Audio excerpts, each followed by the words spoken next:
PD study সেন্টারের YouTube চ্যানেলে প্রথমেই জানাবো সবাইকে ওয়েলকাম। তোমাদের সেকেন্ড সামেটিক পরীক্ষা কিন্তু দোরগোড়ায় এসে পৌঁছে গেছে, আর কিন্তু বেশি দিনও নেই। আর তোমাদের জন্যই কিন্তু আমরা ভূগোলের একটা সাজেশন নিয়ে এসেছি সেকেন্ড সামেটিক। আর আমরা আমাদের চ্যানেলে আজকে পেয়ে গেছি আমারই ছাত্র বলতে পারো অঙ্কন স্যারকে, কিন্তু আমরা আমাদের মধ্যে আজকে পেয়ে গেছি বিশিষ্ট ভূগোল শিক্ষক। 11-12 এর প্রচুর পরিমাণে কিন্তু ভূগোল পড়াচ্ছেন স্যার। স্যারের ডেসক্রিপশনে নাম্বার দেওয়া থাকবে, কোনো কোয়ারি বা কিছু জানতে চাইলে ভূগোল রিলেটেড স্যারকে তোমরা কিন্তু হোয়াটসঅ্যাপ করতে পারে তো ছেলে মেয়েরা হোয়াটসঅ্যাপ বা ওভার ফোনও কিন্তু তোমরা কথা বলতে পারো। তো স্যারকে প্রথমে আমাদের চ্যানেলে ওয়েলকাম। তো আজকে তোমাদের স্যার কিন্তু টোটালি সিলেবাসটা টোটালি বুঝিয়ে কি কি করতে হবে কি কি করতে হবে না একটা সাজেস্টিভ প্রশ্ন এবং তোমাদের একটা পথের দিশা তোমাদের কিন্তু দেখাবে যে কিভাবে সেকেন্ড সামেটিভের রেজাল্টটা ভালো হয়। তো অঙ্কনকে বলবো, তুমি আমার যে ছাত্রছাত্রীরা রয়েছে, যারা আমার ভাই বোনরা রয়েছে, তাদের জন্য একটা সঠিক গাইড এবং তারা কিভাবে সেকেন্ড সামেটিভ ভূগোল যে অধ্যায়টা ওদের রয়েছে, ভূগোলের অধ্যায়গুলো কিভাবে পড়লে কোন প্রশ্নগুলো পড়লে বেটার রেজাল্ট বাড়িতে নিয়ে চলে আসতে পারবে, সেটা তুমি একটু ওদেরকে ভালোভাবে বুঝিয়ে দাও। আজকে আমরা ক্লাস 10 এর সেকেন্ড সামেটিভ এক্সাম নিয়ে কথা বলবো। এই 10 এর সেকেন্ড সামেটিভ এক্সামে সাধারণভাবে 3টে চ্যাপ্টার বিভিন্ন স্কুলগুলো, ওয়েস্ট বেঙ্গলের বিভিন্ন স্কুলগুলো ইনক্লুড করে থাকে। সেটা হচ্ছে বায়ুমণ্ডল, বাড়িমণ্ডল এবং ভারতের অর্থনৈতিক পরিবেশ। এছাড়াও আরো কিছু স্কুল আগের পরীক্ষার থেকেও কিছু চ্যাপ্টার কিন্তু ইনক্লুড করে, সেগুলো আলাদা বিষয়। আমরা সাধারণভাবে ম্যাক্সিমাম যে সমস্ত স্কুলগুলো করে তার কথা আলোচনা করবো আজকে। 3টে চ্যাপ্টার, তার মধ্যে থেকে আজকে আমি কোশ্চেন রেডি করেছি। আশা করি এই 3টে চ্যাপ্টারের বাইরে থেকে তেমন করে কোনো কোশ্চেন হবে না। যাই আসবে সমস্ত কিছু এই 3টে চ্যাপ্টারের মধ্যে থেকেই আমি যা যা দিয়েছি 5 নম্বর, 3 নম্বর, 2 নম্বর, এর মধ্যে থেকেই হয়তো তোমরা পেয়ে যাবে। তাহলে দেখে নেওয়া যাক কি কি প্রশ্ন আজকে আমাদের সাজেশনে আছে। মোস্ট ইম্পর্টেন্ট এবারের জন্য, বায়ুমণ্ডলের উষ্ণতার তারতম্যের কারণসমূহ। বহুবার মাধ্যমিকে আসা একটা প্রশ্ন, এটা কিন্তু একটা 3 স্টার ওয়ালা কোশ্চেন।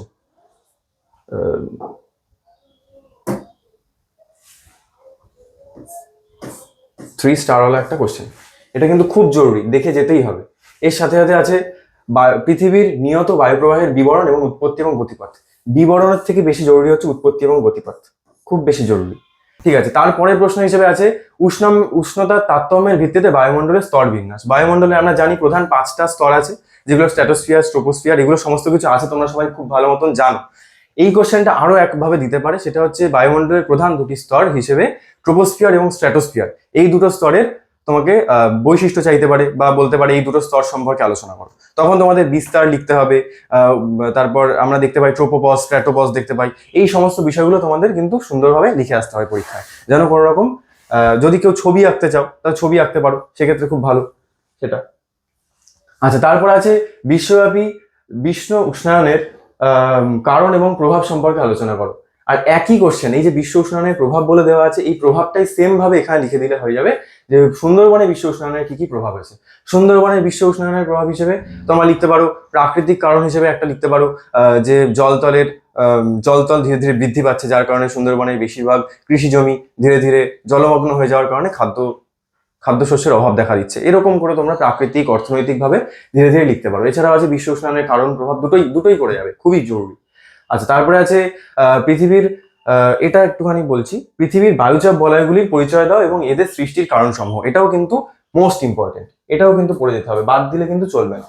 আচ্ছা, তারপরে দেখো এই কোশ্চেনটা থেকে আগেরবার একটা কোশ্চেন এসেছিল পরিচলন বৃষ্টিপাত থেকে, যেহেতু আগেরবার একটা কোশ্চেন চলে এসেছিল, তাই জন্য বৃষ্টিপাতের পার্টটা অতটা ইম্পর্টেন্ট না, কিন্তু তোমরা দেখে রাখবে তাও একবার করে, যেহেতু স্কুলের পরীক্ষা। বৃষ্টিপাতের শ্রেণী বিভাগ করে উদাহরণ এবং চিত্র সহযোগে ব্যাখ্যা করো। এটা শৈলক্ষেপ বৃষ্টিপাত হবে সাধারণভাবে, এটা বেশি জরুরি। শৈলক্ষেপ বৃষ্টিপাতটা যদি আসে, শৈলক্ষেপ বৃষ্টিপাতটা আসার চান্স তুলনামূলকভাবে বেশি। আর যদি শ্রেণী বিভাগ বলা হয় বৃষ্টিপাতে, তাহলে সেক্ষেত্রে আমরা পরিচলন বৃষ্টিপাত, শৈলক্ষেপ বৃষ্টিপাত এবং ঘূর্ণ বৃষ্টিপাত, তার আন্ডারে আবার দুটো বৃষ্টিপাত, ক্রান্তীয় ঘূর্ণ বৃষ্টি এবং নাতিশীতোষ্ণ ঘূর্ণ বৃষ্টি, এগুলো সবকিছু একবার করে দেখে যাবে। আর শৈলক্ষেপ বৃষ্টিপাত যদি দেয় পরীক্ষায়, তাহলে তোমাদের এরকম একটা ছবি আঁকতে হবে। এটা ধরো একটা পর্বত, এখানে তোমাদের প্রতিবাদ ঢাল, এখানে অনুবাদ ঢাল, আর এখান থেকে সমুদ্র যদি থাকে এখানে কোনো অঞ্চলে, সেই সমুদ্র থেকে উষ্ণ এবং আর্দ্র বায়ু এদিকে যায়, এখানে একটা মেঘের সৃষ্টি হয়, তার প্রভাবে যে বৃষ্টিপাত হয় সেটা হচ্ছে শৈলক্ষেপ বৃষ্টিপাত। এরকম ছবি এঁকে যদি একটু করার চেষ্টা করো, তাহলে দেখবে একদম 5-এ 5ই পাবে, কোনো রকম নাম্বার ডিডাক্ট করার কিন্তু কোনো চান্স থাকবে না। ঠিক আছে, এরকম ভাবে যদি তোমরা একটু সাজিয়ে উত্তরটা করতে পারো। আচ্ছা, তারপরে আমরা চলে যাব। আচ্ছা দেখো, ওজোন স্তরের বিনাশের কারণ এবং ফলাফল, খুব ইম্পর্টেন্ট প্রশ্ন। বিশ্ব উষ্ণায়নের পরেই ওজোন স্তরের বিনাশের কারণ, এটা খুব জরুরি প্রশ্ন। আর এগুলো শেষ করে যদি তোমাদের সময় থাকে তো এই প্রশ্নটা একবার দেখে যাবে, ওজোন স্তর সংরক্ষণের উপায় কিংবা ওজোন গহ্বর প্রতিরোধের উপায়। একই প্রশ্ন দুটো আছে, দুটো একই রকম প্রশ্ন, ঠিক আছে। এছাড়াও এর সঙ্গে আমরা 3 নম্বরের কিছু কোশ্চেন দেখে নেব।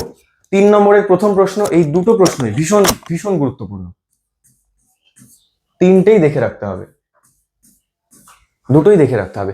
ঘূর্ণবাত এবং প্রতীপ ঘূর্ণবাতের পার্থক্য, প্রচুর বার মাধ্যমিকে আসা প্রশ্ন, দেখে রাখতে হবে অবশ্যই, বাদ দেওয়া চলবে না। আয়ন বায়ু এবং পশ্চিম বায়ুর পার্থক্য, এটাও খুব জরুরি।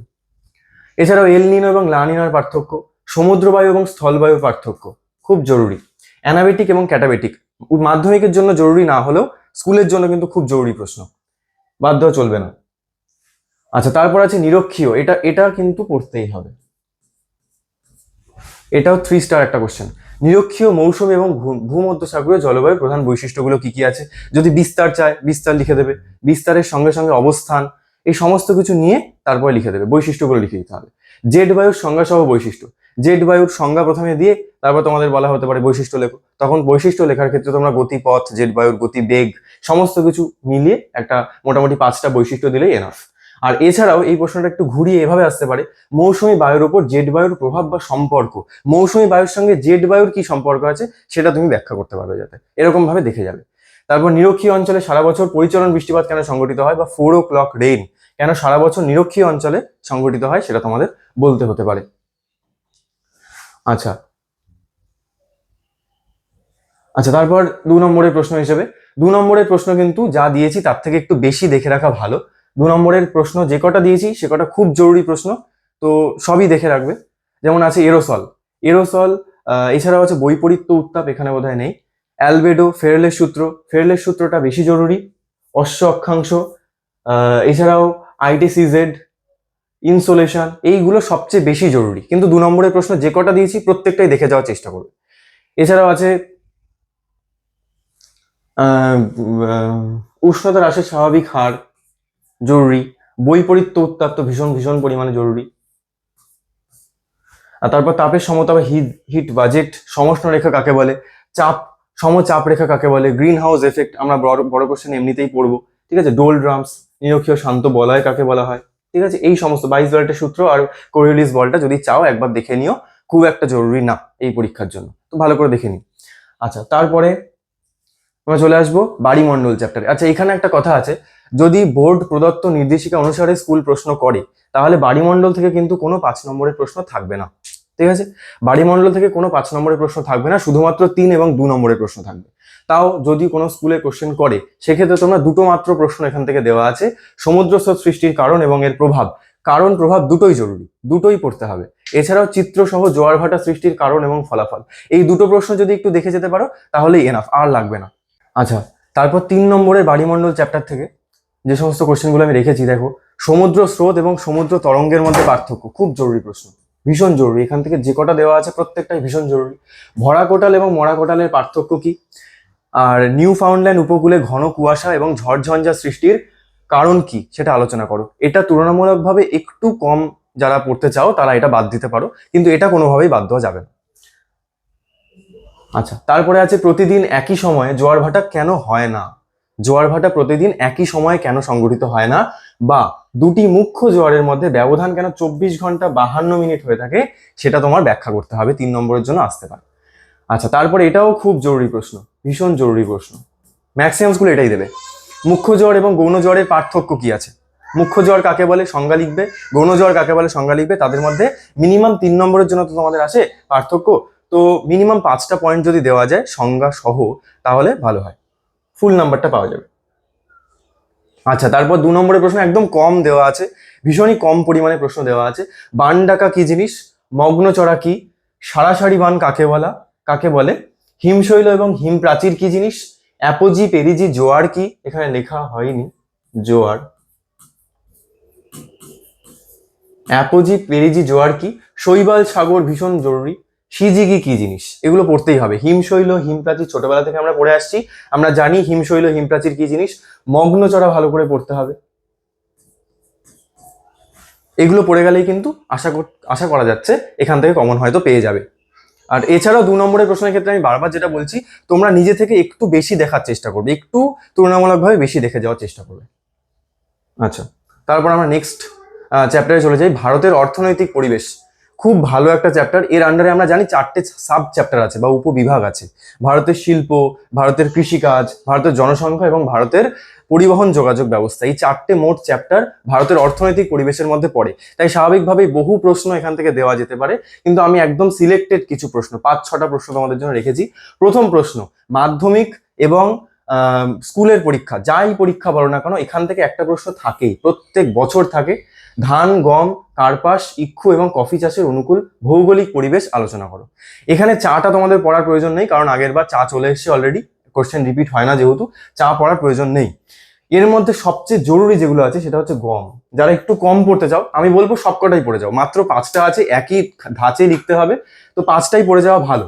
গম, কার্পাস, ইক্ষু, এই 3টে যারা একটু কম পড়তে চাও তারা এই 3টে পড়ে যেতে পারো, এই 3টের মধ্যেই আশা করা যাচ্ছে পেয়ে যাবে। আর যারা একদম ফুল মার্কস পেতে চাও তারা কিন্তু 5টাই পড়ে যাবে, ঠিক আছে। আর এইগুলো লেখার ক্ষেত্রে তোমরা 2টো পার্ট করে উত্তর লিখবে, প্রথমে প্রাকৃতিক পার্ট করবে, তারপর আঞ্চলিক পার্ট করবে বা অর্থনৈতিক পার্ট। আঞ্চলিক পার্ট হবে না এক্ষেত্রে, অর্থনৈতিক পার্ট।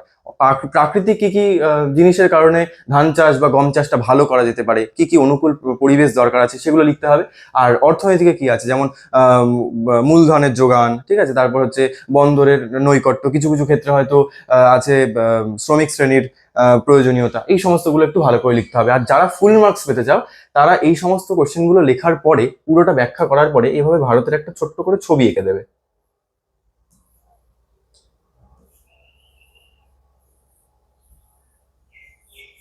এরকম করে ভারতের একটা ছবি এঁকে দিয়ে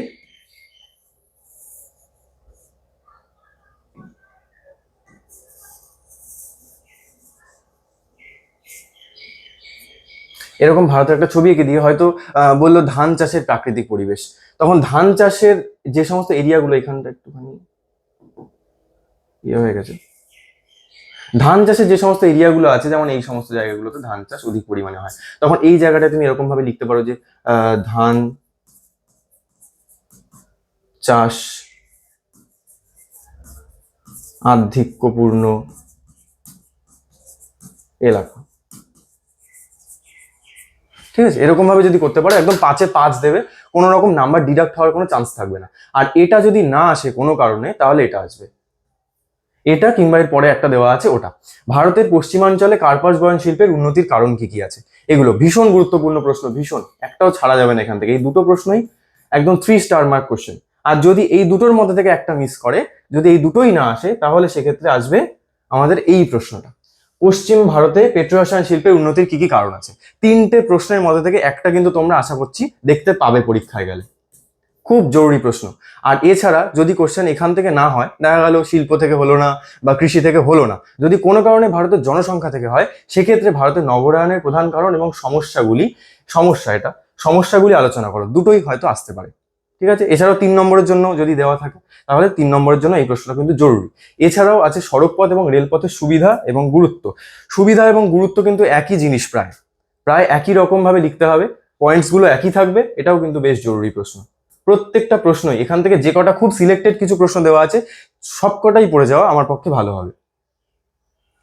আচ্ছা, তারপরে আছে 3 নম্বরের প্রশ্ন। আচ্ছা, এক্ষেত্রে বলে রাখি, যাদের স্কুল সরকারি নির্দেশিকা মেনে কোশ্চেন করবে, তাদের কিন্তু 3 নম্বরের প্রশ্নগুলো পড়ার কোনো প্রয়োজন হবে না। বাড়িমণ্ডল থেকে যেমন বলে দিয়েছি 5 নম্বরের প্রশ্ন পড়ার প্রয়োজন হবে না, তেমনই 3 নম্বরের প্রশ্ন ভারতের অর্থনৈতিক পরিবেশ থেকে কিন্তু তাহলে তোমাদের পরীক্ষায় আসবে না, যদি স্কুল নিয়ম মেনে প্রশ্ন করে।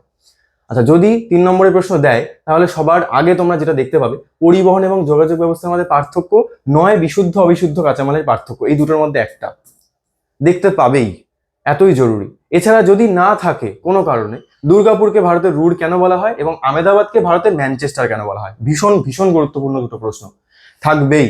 এছাড়াও দেখে রাখতে পারো, পাঞ্জাব এবং হরিয়ানা রাজ্যে কৃষি বিপ্লবের কারণগুলো কি কি ছিল, প্রাকৃতিক কারণ কি কি ছিল, অর্থনৈতিক কারণ কি কি ছিল, দুটোই দেখে রাখবে। আচ্ছা, তারপরে আছে উদীয়মান শিল্প কাকে কেন বলা হয়, আমরা জানি উদীয়মান শিল্প কাকে কেন বলা হয়, সেটা লিখে নেবে। ভারতের কৃষির প্রধান সমস্যাগুলো কি কি আছে, এখান থেকে যদি এটাকেও খুব ভালো করে পড়ে নেয়, তাহলে এখান থেকে সে আরো একটা প্রশ্ন লিখতে পারবে। দেখা গেলো পরীক্ষায় একটু অড টাইপের প্রশ্ন আসলো যে ভারতে কার্পাস বয়ন শিল্পের শিল্প বলছি, সরি, ভারতের ধরো বললো কার্পাস চাষের সমস্যাগুলো কি কি আছে, একই রকম ভাবে লিখতে হবে। কৃষির যা সমস্যা, কার্পাস চাষেরও প্রায় একই রকম সমস্যা, কিছু কিছু পয়েন্টস হয়তো একটু আলাদা হবে। তো এটা যে ভালো করে পড়ে যাবে সে কিন্তু ওটাও ভালো করে লিখতে পারবে। আচ্ছা, কোন অঞ্চলে শিল্প গড়ে উঠতে কাঁচামালের প্রভাব, এটা একটু দেখে রাখবে, খুবই সোজা। যেমন তুলোর কথা আমরা বলতে পারি, তুলো হালকা হওয়ার কারণে যে কোনো জায়গায় পরিবহন করে নিয়ে যাওয়া সম্ভব, পরিবহন ব্যয়টা তুলনামূলকভাবে একটু কম লাগে সেক্ষেত্রে, তাই শিকড় আলগা শিল্পের মাধ্যমে আমরা এটা ব্যাখ্যা করতে পারি। তারপর আছে তথ্য প্রযুক্তি শিল্প গড়ে ওঠার প্রধান কারণসমূহ, এটাও কিন্তু পড়ে যেতে হবে। এগুলো কিন্তু খুব জরুরি প্রশ্ন, প্রত্যেকটাই ভীষণ জরুরি প্রশ্ন। আচ্ছা, তারপর আছে 2 নম্বরের প্রশ্ন, এখান থেকে একটু বেশি পরিমাণে দেওয়া আছে 2 নম্বরের প্রশ্ন বাকি চ্যাপ্টারগুলোর তুলনায়।